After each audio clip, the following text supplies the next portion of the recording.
네, 아무래도 이번 이 제도 같은 경우는 조금 여러분이 눈여겨보실 필요가 있을 것 같습니다. 왜냐하면 이제 서울시 같은 경우는 더 이상 광역적인 개발, 즉 우리가 너무나 익숙하게 잘 알고 있었던 뉴타운 개발을 지향하고 이제 광역 개발을 지향하고 소규모의 그러니까 압축도시 개념을 조금 도입하겠다라는 게 서울시의 그 도시계획의 취지인데 이 취지를 극대화할 수 있는 제도가 하나 생겼다라고 보시면 됩니다. 어떤 내용인지 이제 화면 보면서 말씀드리도록 하겠습니다. 여러분들이 아마 익숙하게 조금 들어보셨을 거예요. 입주 규제 최소 구역. 몇 년 전부터 슬슬 이야기가 나왔었던 건데 이것이 지정 지침이 개정이 됐습니다. 그러면서 지정 권자를 이양을 한 것입니다. 지정 권자가 이양이 됨으로써 결국은 개발을 할 수 있는 이런 좋은 취지로 도입한 제도를 조금 더 빠른 시간 내에 추진될 수 있는 그 동력을 얻게 됐다라고 보시면 되겠습니다. 일단 그 입지규제 최소 구역이 무엇인지를 간략하게 살펴봐 드리면은요. 2015년도에 도입이 된 겁니다. 국토계획법에 의해서 지정 지침이 도입이 된 겁니다. 그러니까 무슨 관련 법 이런 것보다도 지침이 하나 생겼다 이렇게 보시면 되겠고 주 내용이 이렇습니다.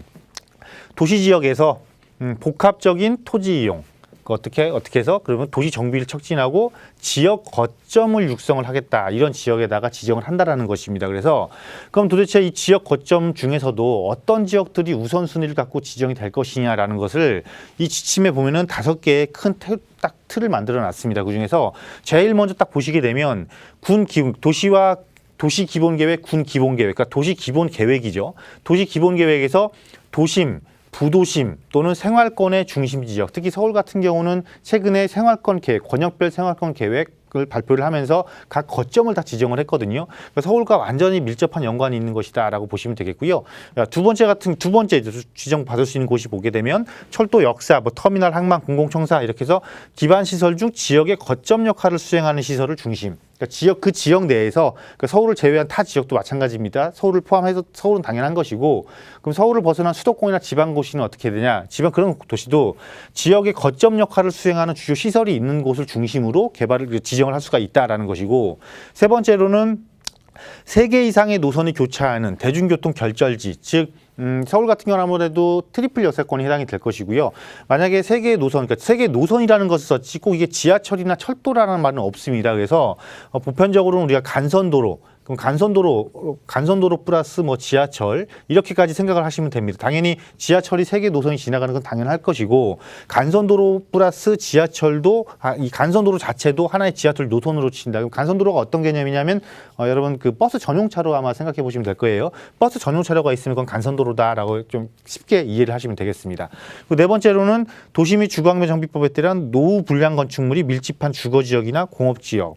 특히 서울시를 또 예를 들자면은 중공업 지역 중에서 이미 중공업 지역의 역할을 잃어버린 곳이 많죠. 그래서 주거지로 재생이 되고 있는 곳들이 많은데 이런 지역 또한 입주규제 최소 구역으로 지정받을 수 있다라는 것이고요.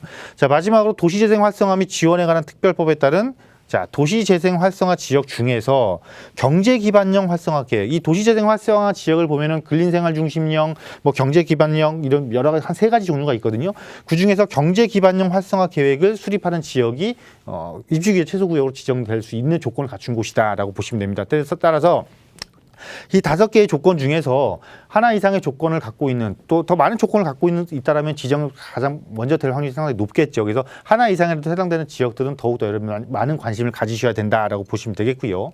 자, 그러면 어떤 장점과 절차와 효과가 보완이 있는가 보면 입주규제 최소구역 말 그대로 규제를 최소화하겠다라는 것이거든요. 때문에 건폐일환의 용적률 높이 또 건축 기준 등을 좀 유연하게 적용을 해주겠다. 그 지역의 현황에 맞게 조금 더 조금 이걸 규제를 강화한다는 것보다 이런 규제를 좀 완화하겠다 이렇게 개념을 보시면 되겠고요. 속도 있는 개발 사업을 위해서 이제 효율적인 제도를 가장 손꼽히는 게 입주규제 최소구역이다라는 장점을 딱 부각을 시켜놨고요. 절차는 이렇습니다. 그동안은 이 지정을 누가 했냐면 국토교통부 장관이 했는데 이제부터는 시도지사가 지정 여부를 결정하는 것으로 바뀌었다라는 것입니다. 즉 서울 같은 게 서울특별시장이죠. 또 경기도는 경기도지사가 될 것이고 이러한 분들이 국토교통부의 절차를 거치지 않고 바로 지정을 하기 때문에 지역 개발이 아무래도 탄력을 받을 확률이 상당히 높아졌다라고 보시면 됩니다. 이것을 지정권자를 이양해 준 이유는 이렇습니다. 지난달 3월 27일이었죠. 도시재생 뉴딜 로드맵을 국토교통부에서 발표를 하면서 국토교통부에는 전국에 대한 큰 틀을 그려주겠다. 이 큰 틀을 그려주면 각 지자체가 알아서 세부적으로 이 도시재생 뉴딜과 연계해서 이것을 조금 더 활성화시켜 주십시오. 아마 이런 의지가 담겨 있지 않을까 싶기 때문에 아무래도 이번 이 입지규제 최소지급 본격화에 따른 상당한 그 기대 효과가 많이 또 나올 것으로 지금 예측이 됩니다. 단 또 무분별하게 또 지정을 하면 안 되잖아요. 그럼 또 이 투기 바람이 불기 때문에 그래서 정기적으로 지정권 이양의 타당성 여부를 검토를 하는데 우선 이번에 이양된 걸는 2019년 12월 31일 이후에 이제 다시 이것을 국토교통부로 가져갈 것인지 시도해서 놔둘 것인지 그때 가서 다시 또 검토를 하겠다. 이거니까 이렇게 보시면 되겠고요.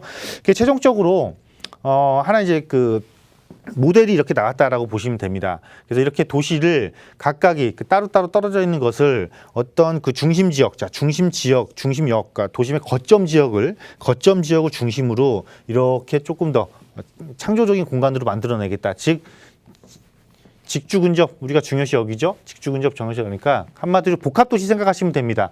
주거와 상업과 업무와 문화가 복합된 여기 당연히 기반시설 중에서도 여기 아무래도 중점적으로 되겠죠. 기반시설 중에서 고밀 개발할 곳은 고밀 개발을 하고 중저밀 개발할 곳은 중저밀을 하면서 조화로운 곳을 일으키는 완벽한 도시로서 그 지역의 거점으로서 만들겠다라는 것이니까요. 이번 제도 여러분들이 눈여겨보시고 꼼꼼하게 체크를 하시고 바뀌는 것들이 무엇이 있는지 어떤 지역의 혜택을 볼 수 있는지를 체크를 하고 쫓아가신다면 분명히 아주 알토란 같은 좋은 투자처로서도 하나의 역할을 하지 않을까 이렇게 생각을 해보게 되는 부분이니까 꼭 체크해 보시길 바라겠습니다.